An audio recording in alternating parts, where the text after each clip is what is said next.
Hi guys, this is Ritinder Kaur and welcome to my channel. In this channel, you will be learning some basic things basic medical conditions or emergency conditions, what you have to do in some emergency conditions, how you will know if there is an emergency condition, and some more. This channel is for everybody. Everybody can see. This is a basic knowledge I will be providing you in this channel, and anyone can see and learn the things which is very important for our day-to-day life.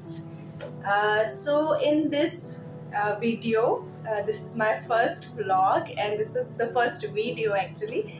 So in this short vlog I will be showing you how my day goes as a registered nurse in operation theatre. So let's start. First of all, I have to change as I have to enter the operation theatre. So let's start. Thank you. Change कर लिया है. चलिए अब operation theatre के अंदर enter करेंगे. Operation theatre के अंदर जाने के बाद मैं आपको कुछ छोटी मोटी चीज़ें बताऊंगी जो ऑपरेशन थिएटर में होती है. यूजुअली हर ऑपरेशन थिएटर्स में ये मेन चीज़ें होती है जो बहुत ही लाइफ सेविंग और बहुत इम्पॉर्टेंट होती है. और आज मैं एक केस में हूँ, ओरल कैंसर के केस में. एंड मुझे पहले से ही बहुत ऑपरेशन एंड ऑल में बहुत इंटरेस्ट था, इसलिए मैंने जैसे ही मैं पास आउट हुई मैंने ऑपरेशन थिएटर में वर्क करना ही चूज़ किया. And that was very interesting for me and still it is very interesting for me to see so many different cases.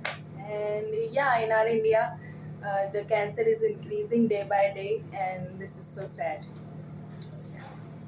Let's start करने का हमारा फर्स्ट स्टेप है वो सामने हमारे एक बोर्ड होता है हमारे ऑपरेशन थिएटर के बाहर. वहाँ पे हम सारी सर्जरीज आज कौन सी है वो लिखते हैं टाइमिंग के साथ एंड कौन से डॉक्टर के अंडर में है उस हिसाब से हम ऐसे बोर्ड अपडेट करते हैं. वो रिकवरी वार्ड है और यहाँ पर सर्जरी के बाद पेशेंट को रखा जाता है जो स्टेबल हैं, जिनको आईसीयू की नीड नहीं है, उन पेशेंट्स को. और एज वेल एज यहाँ पे पोस्ट ऑप और प्री ऑप एरिया भी है साइड में, जहाँ पे सर्जरी से पहले पेशेंट्स को रखते हैं वो प्री ऑप एरिया बोला जाता है उसको. और जो सर्जरी के बाद हम पेशेंट्स को रखते हैं वो पोस्ट ऑप एरिया रहता है. तो इस तरीके से मेरे हॉस्पिटल में ये थोड़े दो तीन रूम हैं जिसमें हम पेशेंट्स को रखते हैं आफ्टर एंड बिफोर सर्जरीज.